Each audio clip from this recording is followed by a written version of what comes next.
El título del mensaje de hoy precisamente está relacionado con el ser hijos de Dios, porque lo somos.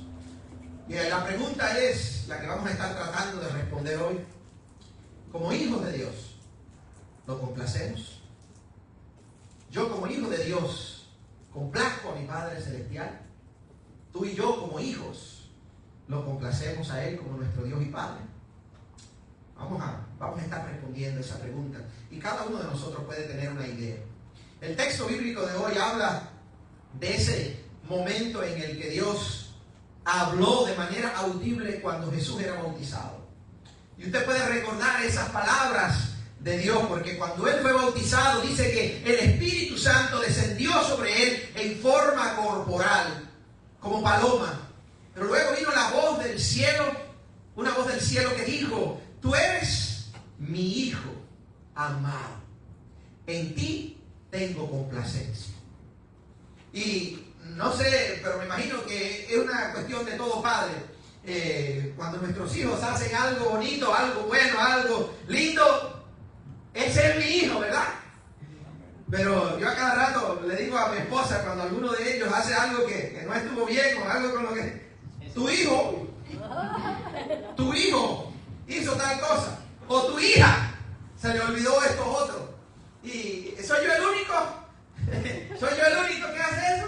¿O eso es algo que nos pega a todos, verdad? Cuando hacen algo malo es tu hijo.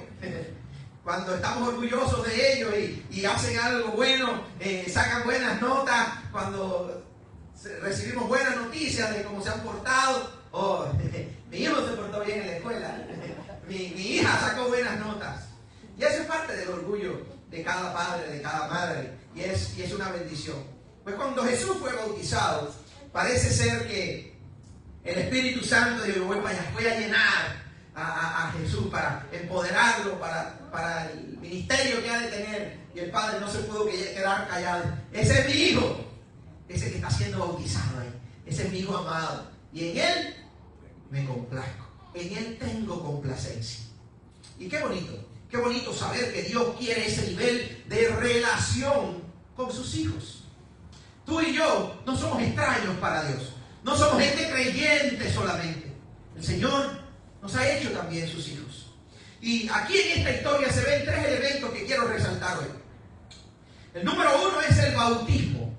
Jesús estaba siendo bautizado, y el bautismo es importante. En el caso de Jesús, el bautismo que Juan estaba haciendo era un bautismo de arrepentimiento, pero Jesús no tenía nada de qué arrepentirse porque había vivido una vida santa. Jesús no tenía necesidad de ser bautizado, pero quiso hacerlo porque era el proceso que nos iba a enseñar a ti y a mí que debíamos seguir para formar parte de su reino.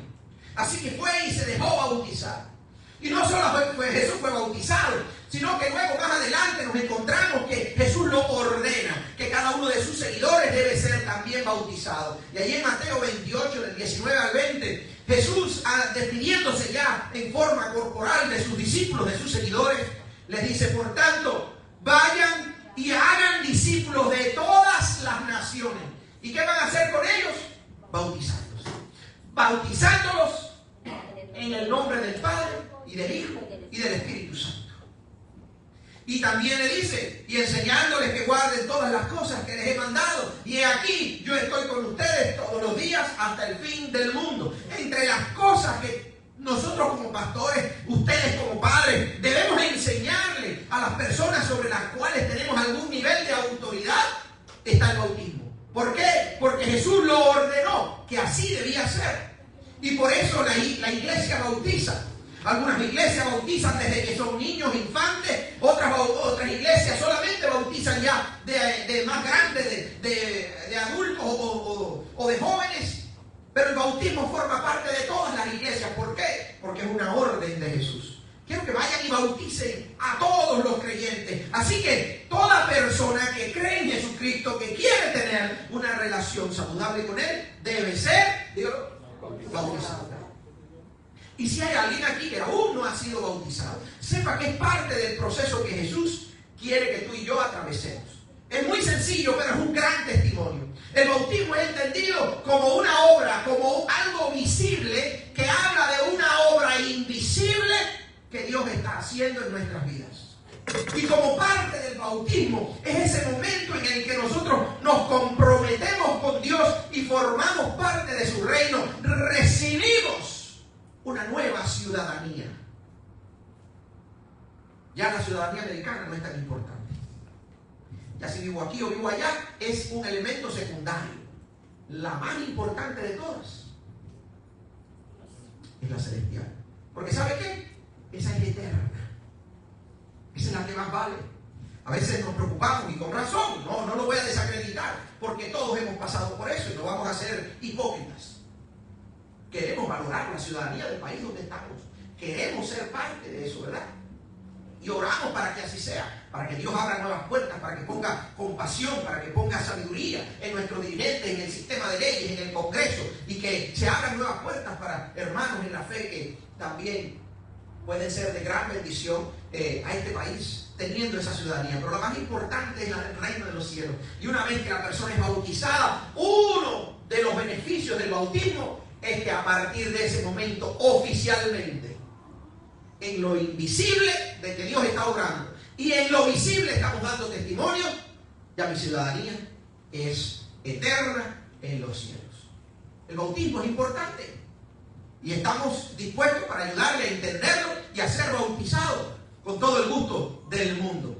Pero no solamente Jesús lo ordena, sino que luego nos encontramos que los apóstoles también lo llevan a cabo, lo practican en obediencia a lo que Jesús acababa de decir en Mateo 28. Van los apóstoles y en el día de Pentecostés predican el Evangelio, se convierten, muchas personas reconocen a Jesucristo como Señor y Mesías y le preguntan a Pedro, ¿y entonces qué es lo que vamos a hacer? Después que hemos entendido que Jesús es el Mesías, el Salvador, lo quiero recibir, ¿qué debo hacer? Esto es lo que Pedro le responde. Y les dijo, arrepiéntanse y sean ¿qué? Bautizados. Cada uno de ustedes en el nombre de Jesucristo para perdón de sus pecados y recibirán ¿qué cosa? El don de ¿quién? Del Espíritu Santo.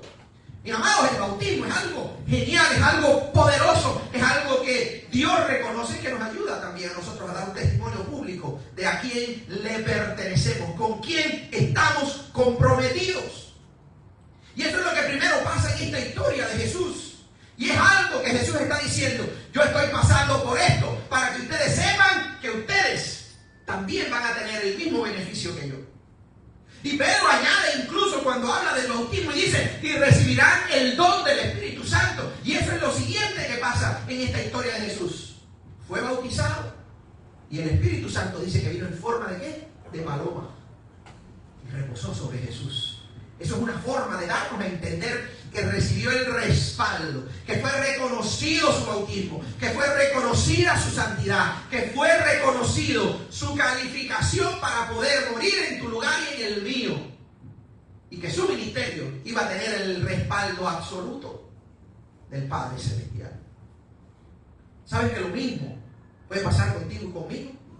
O que probablemente ya ha pasado con nosotros.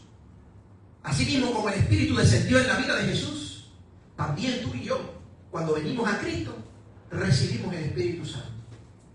Bueno, Jesús lo recibió primero que los apóstoles y los discípulos.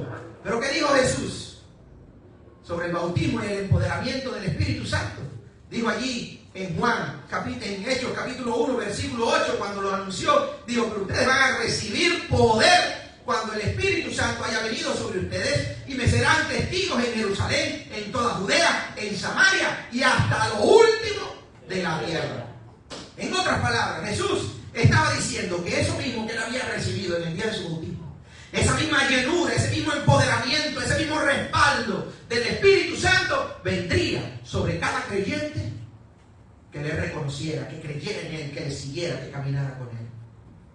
¿Y qué pasó? Que el Espíritu Santo cumplió esa promesa. Y el día de Pentecostés, en Hechos capítulo 2, nos encontramos que estaban ellos buscando de Dios. Y dice, y de repente vino ¿qué? Un estruendo del cielo, como si soplara un viento violento y llenó toda la casa donde estaban sentados. Y aquí es donde se pone bueno. Y dice, entonces aparecieron repartidas entre ellos lenguas como de fuego y se asentaron sobre cada uno de ellos y todos fueron llenos del Espíritu Santo. Y comenzaron a hablar en distintas lenguas, en distintos idiomas, como el Espíritu, con E mayúscula, les daba que hablar. Es decir, Jesús lo vivió en su bautismo, fue lleno del Espíritu Santo. Jesús lo anunció, que recibiríamos el poder de su presencia cuando fuéramos llenos del Espíritu Santo.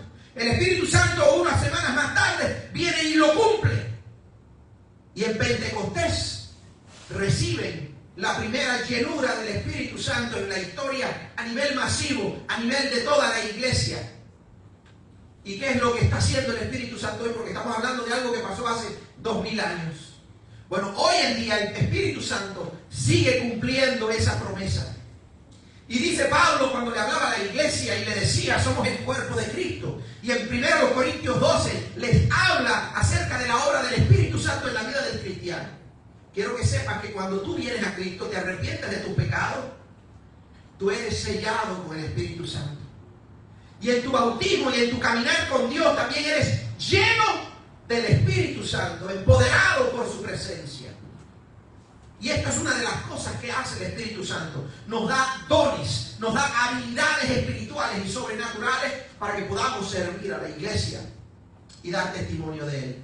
¿Qué es lo que dice Pablo allí en 1 Corintios 12, del 7 al 11?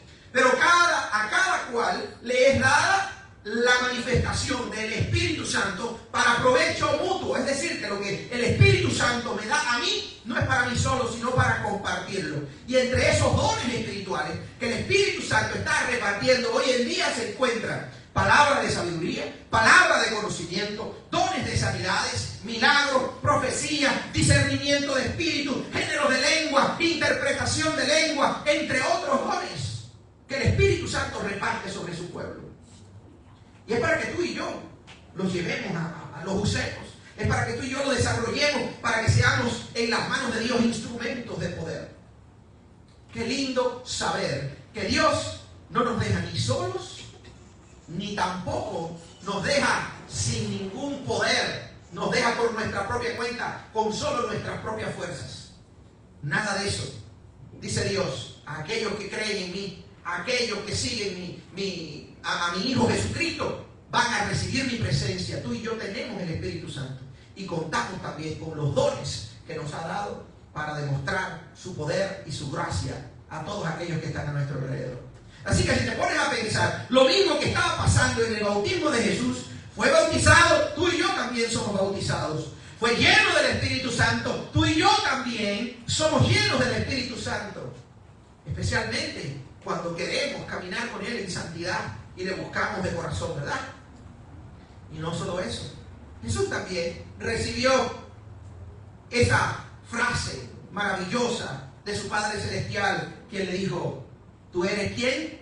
Mi Hijo amado, en quien tengo complacencia. Esa es una palabra que recibimos tú y yo cuando le entregamos nuestra vida a Cristo. En ese momento tú y yo fuimos adoptados como hijos de Dios. Pastor, ¿dónde aparece eso? Allí en Romanos, capítulo 8, los versículos del 15 al 17. Le dice Pablo a la iglesia, pues no recibieron el Espíritu, es decir, Espíritu con minúscula. No recibieron ustedes un espíritu, una actitud, no recibieron ustedes una ayuda espiritual de esclavitud para estar otra vez bajo el temor, sino que recibieron el espíritu de adopción. Es decir, fuimos adoptados como ¿qué? Como hijos, en el cual clamamos Abba, Padre. Es decir, que una vez que nosotros venimos a Cristo y somos redimidos por su sangre, nuestro espíritu cobra vida. Porque antes, sin Cristo, estábamos muertos en nuestros delitos y pecados, como dice Pablo. Pero una vez que venimos a Cristo, nuestros pecados son perdonados. Nuestra vida antigua es transformada. El bautismo nos entierra y nos vuelve a resucitar a una nueva vida. ¿Y sabe qué?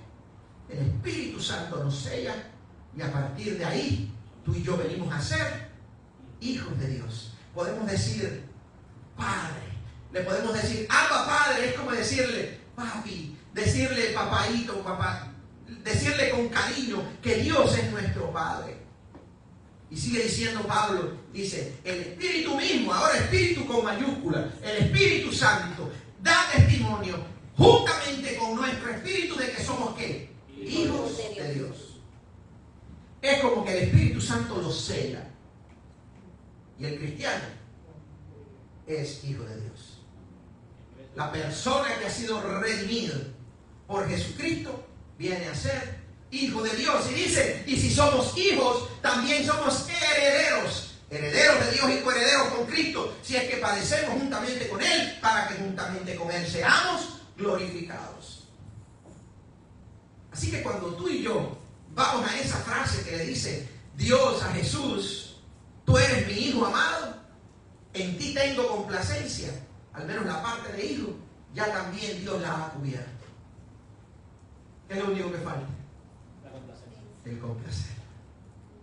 Miren, la vida cristiana es como haber atravesado un gran abismo que ninguno de nosotros tiene la fuerza suficiente, ni la inteligencia, ni los recursos para poderlo cruzar.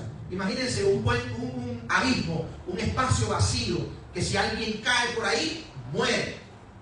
Y hay un abismo, y no es hasta 10 millas más lejos que vuelve a haber entonces tierra. Imagínense que viene un incendio y está a punto de destruirnos, nos va a quemar, pero tenemos por un lado el incendio, por la otra parte el abismo. ¿Qué nos queda? Si nos agarra el fuego, nos morimos, nos quema. Y si caemos al abismo, morimos. No hay esperanza. Ahora imagínense usted, o entienda, mejor dicho, que la vida cristiana es la ayuda de Dios a través de Jesucristo para agarrarnos de la mano y llevarnos hasta el otro lado. No lo podíamos hacer, solamente nos esperaba la muerte. Cuando somos trasladados hacia el otro lado, ya el fuego no nos alcanza, ya el abismo no nos preocupa, porque de ahí en lo adelante sigue habiendo tierra para seguir avanzando hacia Dios. ¿Sabe cuál? Es ese momento en el que cruzamos el abismo, en el que tú y yo nos arrepentimos de nuestros pecados, aceptamos a Jesucristo como nuestro Señor y Salvador, recibimos al Espíritu Santo y juntamente con el Espíritu Santo recibimos la adopción firmada y cuñada de que somos ¿qué? Hijos amados de Dios. Ahora nos queda todavía un camino por delante. ¿Cuánto tiempo nos queda de vida? Bueno, al recién nacido Luan le queda lo más probable que muchos más años que a todos nosotros, ¿verdad? O al recién nacido Lucas también, ¿verdad? Porque acaban de nacer. Algunos de nosotros nos quedan añitos. Pero ¿qué es lo que vamos a hacer con ese tiempo? La mayoría de los seres humanos dedican ese tiempo para ellos mismos. Incluso la mayoría de los cristianos dedicamos el resto de nuestra vida como hijos de Dios para nosotros mismos. ¿Cuál es la actitud de la mayoría de los cristianos? Ya soy salvo. Ya me bauticé. Ya tengo el Espíritu Santo. Ya me cruzaron el abismo. No le tengo miedo al fuego. No le tengo miedo a la muerte. ¿Por qué? Porque he recibido vida eterna. De aquí en adelante, a gozar la papeleta, como dicen por ahí, a vivir la vida como a mí me guste. Y aunque sigo creyendo en Dios, la mayoría de los cristianos no se preocupan por escuchar esta otra parte de la frase que Dios le dijo a Jesús. En ti tengo complacencia. Y qué triste. Porque si tú y yo hemos realmente entendido lo que implica, lo que significa que somos hijos de Dios, que Jesucristo, siendo santo y limpio y puro, dio su vida para que nosotros, sucios, culpables y pecadores, recibiéramos su justicia, su amor, su limpieza, su pureza y vida eterna. Si entendiéramos eso, nuestro mayor deseo por el resto de nuestra vida sería agradar, honrar, bendecir y amar a nuestro Padre Celestial. Es mucho más fácil hacer así. Bueno, ya tengo el pique, ya me cruzaron el abismo, así que ya voy a mi paso, ya voy viviendo la vida como yo quiera. Yo me atrevería a decir que la salvación no es lo más importante que tú y yo deberíamos aspirar.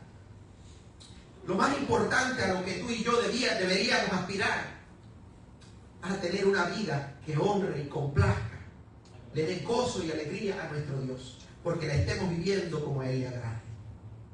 Eso sería una meta mucho más digna, porque cuando pensamos en la salvación, estamos pensando en nosotros mismos de manera egoísta. Cuando pensamos en la salvación, lo que queremos es librarnos del fuego y librarnos del abismo. ¿Es o no? Eso es lo que estamos pensando. Y si Jesús me lo ofrece de gratis, pues la recibo y la disfruto. Pero más allá, hay una relación con Dios que desarrollar. Hay una vida que santificar. Hay un testimonio que dar. Hay gente que salvar. Y aunque tú y yo no somos quienes salvamos, tú y yo somos los que tenemos el mensaje que les puede salvar. Y Dios ha decidido que seamos tú y yo quienes lo compartamos. Mis amados, la vida cristiana es una vida de desear y vivir deseando complacer a Dios como nuestro Padre amado. Él ya hizo lo más difícil. Él ya hizo lo imposible. Solo desea que nosotros dispongamos nuestra voluntad para dejarnos transformar. Ya su Espíritu Santo está dentro de nosotros. Ya si decimos malas palabras y nos emborrachamos, ya si andamos mirando pornografía o andamos haciendo lo inapropiado, ya si andamos ofendiendo su presencia, estamos contentando al Espíritu Santo. Porque probablemente Dios, en su gran misericordia, te va a mantener salvo, aunque sea por los pelos, te va a mantener del lado de allá del abismo, aún cuando vivas una vida de pecado.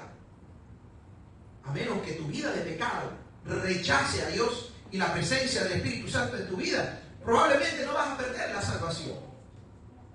Pero qué triste que uno llegara al otro lado y mirar atrás y decir, qué vida de porquería yo viví. Recibí un regalo tan caro, tan lindo, tan precioso, y lo único que hice fue desperdiciar mi vida. Me dediqué solamente al trabajo y no le serví a mi Dios. Seguí en mi pecado como si eso no importara lo que le costó de dolor y de sangre a mi Cristo cuando murió en la cruz. Qué triste que lleguemos a ese momento. El Señor de arriba nos dice, llegaste aquí por los pelos. Tú sabes. No tengas que decir sí. Qué diferente si el Señor nos recibe, como cuando apartó a las ovejas a un lado y al otro, y agarró las ovejas de la derecha y a las cabras, pero nosotros estábamos dentro de las ovejas y nos recibió. Y Jesús dice, vengan benditos de mi Padre a recibir el premio, el galardón, el regalo que ha sido preparado para ustedes. Jesús dijo, yo voy a preparar lugar para que donde yo estoy, ustedes también estén. ¿Qué nos queda entonces? Nos queda entonces que tú y yo seamos conscientes de que nuestra vida la podemos vivir al menos como cristianos de dos maneras. Como cristianos del montón, cristianos regulares, cristianos que creen en Dios y se limitan a eso, o cristianos que buscan agradar a Dios, que buscan bendecir su nombre, que buscan dar un buen testimonio y que terminen complaciendo al Señor nuestro Dios. Miren, complacer a Dios debe ser nuestra aspiración mayor. Hay mucha gente que tiene como aspiración, quiero tener mucho dinero. Y no está mal, porque uno puede hacer las dos cosas. Uno puede llegar a tener dinero y tener una vida que complazca a Dios, pero si solamente nos enfocamos, quiero tener una linda familia, quiero tener dinero, quiero tener un mejor trabajo, quiero tener esto, y todo se relaciona con lo material y no hay un deseo a complacer a Dios, estamos malgastando una buena parte de nuestra vida.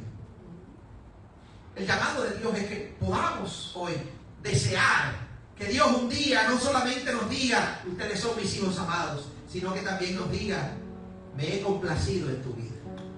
Es verdad que tropezaste, es verdad que te caíste un montón de veces, pero te levantaste, buscaste agradarme, buscaste que yo me complaciera contigo, y estoy muy contento de que seas mi hijo.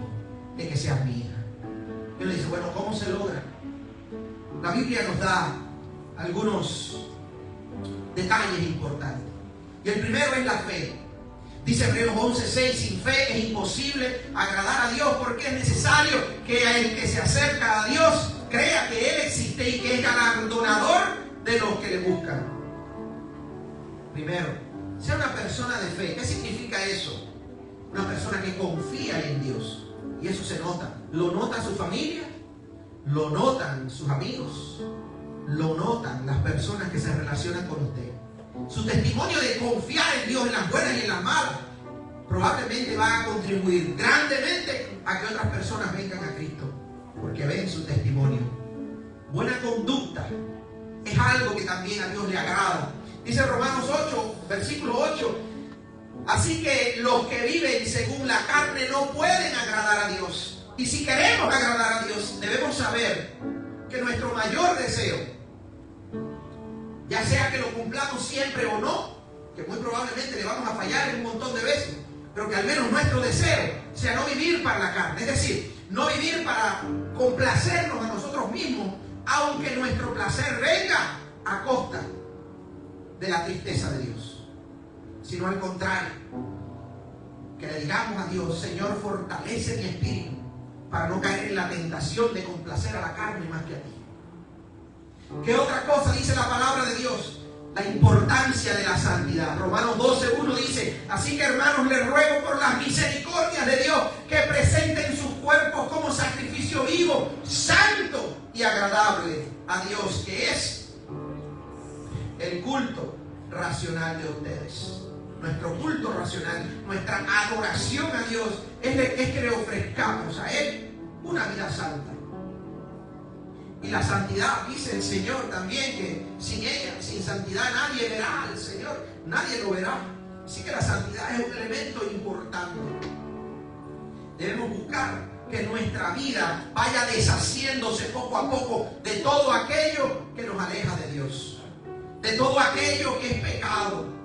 Si hay odio, si hay falta de perdón, si hay mentira, si hay falta de fe, si hay cualquiera de esas cosas que debilitan nuestra relación con Dios, probablemente no tengamos la fuerza necesaria para hacerla solo, pero para eso está el Espíritu Santo en nosotros, para fortalecernos y darnos victoria sobre las batallas con la carne y con también nuestros pecados. El Señor nos da fuerza y nos va a guiar la victoria si queremos recibir esa victoria. Alabanza, buenas obras y compartir. Dice Hebreos 13 del 15 al 16. Así que por medio de Él, hablando de Cristo, ofrezcamos siempre a Dios, ¿qué cosa? Sacrificio de alabanza. Es verdad que es rico cuando uno va en el carro, ir oyendo esa ranchera, o ir oyendo esa rumba ahí que parece que ese carro está contento. Pero si no es una ranchera, no es una rumba que alabe a Dios, de vez en cuando cambie de estación. Y si no tiene una estación cristiana, cántele usted alabanza. Mire, no importa si es una canción bonita, no importa si es una canción, dígale a Dios cuánto le ama. Tómese un tiempo y dígale al Señor con frecuencia, Señor, tú eres lo más lindo que me ha pasado. Gracias, Señor, por tantas bendiciones que nos has dado. Es decir, frutos de labios que confiesen su nombre. Caballero, que tú y yo podamos decirle al Señor, mi vida te pertenece, o cantemos cualquier canción, que Dios está aquí, que somos hijos de Dios, que ya no somos esclavos del temor, que nuestro Dios es grande y poderoso. Proclame su grandeza y su poder. Alabe a Dios porque eso le agrada. Dice, no se olviden de hacer el bien y de compartir lo que tienen, porque tales sacrificios, que dice, agradan a Dios. Queremos agradar a Dios, cantémosle alabanza. Pero si nos encontramos con una necesidad y podemos colaborar para bendecir a una persona necesitada, vamos a hacerlo. Eso es bueno, da buen testimonio, le agrada a Dios. Es como que Dios lo ve y dice, wow, me alegró el momento mi Joseíta, me alegró el día Roberto, mira Eddie, mira Sandra, Mira Nelly, mira Olga lo que hizo, mira Carla, mira Margarita, aleluya. Mira Miguel. Qué lindo, ¿verdad? Qué lindo saber que hay momentos en que hacemos estas cosas y Dios se pone contento con nosotros. Y no es difícil. No es difícil. Es verdad que fallarle es fácil, pero agradarle no es difícil. Solo que tenemos que tenerlo aquí como algo que deseamos hacer, para podernos acordar. Porque si no es nuestro deseo, siempre se nos va a olvidar. Conocerlo es importante. Cuando tú y yo buscamos tiempo para conocer a Dios, eso nos pone contentos. Mi hijo me quiere conocer. Mi hija quiere saber más de mí. Dice allí Pablo en Colosenses 1, del 9 al 10, sean llenos del conocimiento de ¿qué? De su voluntad, de la voluntad de Dios, en toda sabiduría y plena comprensión espiritual, para que hablen como es digno del Señor, a fin de agradarle en todo, de manera que produzcan fruto en toda buena obra y crezcan en el conocimiento de Dios. Cuando usted ama a alguien, cuando usted quiere complacer a alguien, cuando usted quiere hacer feliz a alguien, usted busca y quiere saber cómo hacerle feliz. ¿Dónde aprendemos eso? Tenemos palabras, tenemos tiempo que le podemos dedicar, menos tiempo al teléfono o a la televisión y un ratico más a hablar con Dios. Que cuando usted despierte en la mañana, antes de levantarse de la cama, a Dios no le importa si está todo desgreñado, con los ojos sucios, con lo que sea, ahí todo feo de haberse levantado, ¿verdad? No espere a peinarse ni a maquillarse. Así mismo, en la misma cama, aunque esté acostado, dígale, gracias Dios por este nuevo día. Sea agradecido. Lea y estudie su palabra para ver, Señor, ¿cómo puedo contentarte? ¿Cómo puedo poner una sonrisa en tu boca en este día? ¿Qué otra cosa podemos hacer? Obediencia. Obediencia. En una ocasión que Saúl, ya les hablé la semana pasada acerca de la actitud de Saúl, que no era una actitud de arrepentimiento necesariamente. Y Samuel, el profeta Samuel lo confrontó. Y dentro de la confrontación está esto. ¿Por qué? Porque Samuel llegó tarde, pero Samuel era el responsable de hacer el sacrificio. Y se estaba demorando. Y Saúl parece que quería hacer otra cosa. O sencillamente ya estaba todo el mundo allí y él estaba como nervioso y quería quedar bien. Así que él mismo mandó a encender el fuego y empezó a quemar el sacrificio. Y a Dios no le agradó eso. Porque debió esperar por Samuel, que era quien él había escogido para eso. Y Samuel lo confronta. Y allí en 1 Samuel capítulo 15, 22, nos encontramos esta pregunta que le hace Samuel a Saúl. Y le dice, ¿se complace tanto el Señor en los holocaustos y en los sacrificios como en que la palabra del Señor sea obedecida? ¿Se complace tanto el Señor o se complacería más Dios en nuestro trabajo que en que le seamos obedientes? Porque sí, Saúl le prendió candela y empezó a quemar aquel animal que habían matado para el sacrificio. Pero el hacer algo para Dios no necesariamente implica que le agrademos. Hay muchas personas que hacen cosas para Dios, pero lo hacen porque no hay más nadie que lo haga. Ok, si no hay más nadie que ore, pues voy a orar. Dios, te pedimos que no es lo mismo, no se recibe igual. Es como que uno vaya a pedirle ayuda a alguien que tiene el tiempo, tiene la fuerza, tiene la posibilidad de ayudarle. Y esa persona le dice, ok, te voy a ayudar, pero ya vamos a hacerlo rápido, ya vamos a salir de eso. Que yo al final ni quería venir ni nada de eso. ¿Usted se siente bien con que alguien venga a ayudarle en esa condición? Y entonces dice Dios a través de Samuel a Saúl, y hoy nos dice a nosotros la misma pregunta: ¿se complace el Señor solo porque hacemos algo para Él? Aunque haciendo eso lo hagamos en desobediencia, lo hagamos de mala gana, lo hagamos para nuestro propio orgullo. No. Le sigue diciendo, ciertamente el obedecer es mejor que los sacrificios y el prestar atención es mejor que el cebo de los carneros. Si ese día Saúl hubiese decidido obedecer a Dios, aun cuando el sacrificio no se hubiese hecho, aun cuando se hubiese demorado, porque Samuel no había llegado, pero si él hubiese sido obediente a Dios, aunque no se hubiera hecho el trabajo, aunque no se hubiese hecho el sacrificio, Saúl, por tener esa actitud obediente, hubiese agradado a Dios. ¿Nos habla Dios de alguna manera hoy? Nos deja en el corazón el propósito de su palabra, de que un día, ya que el bautismo, check, ya está hecho, ya pasamos por las aguas, ya su espíritu nos ha sellado, ya hemos sido adoptados, ya somos sus hijos.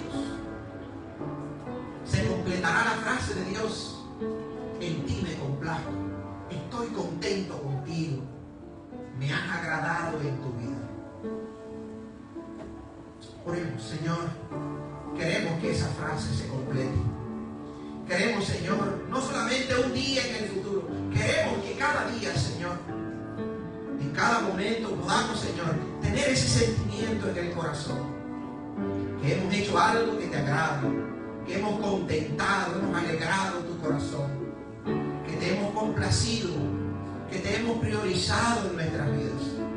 Ayúdanos, Señor, que si hasta aquí hemos sido egoístas, o si tú ves, Señor, que nos cuesta todavía el venir a tu casa, el cantarte alabanza, el dedicar un rato a orar, a estudiar tu palabra, si tú ves que todavía, Señor, hay áreas de tropiezo en nuestra vida, hoy te pedimos que tú nos perdones, Señor, y te pedimos que tu Espíritu Santo, Dios, nos esté transformando, nos esté cambiando. No queremos ser así, Señor. Dile a Dios: transfórmame, Espíritu Santo, hazme más como tu Hijo Jesús, que yo pueda agradarte, que yo pueda bendecirte, que te pueda honrar, que podamos darle a Él toda la gloria todos los días, en el nombre de Jesús. Amén, Señor.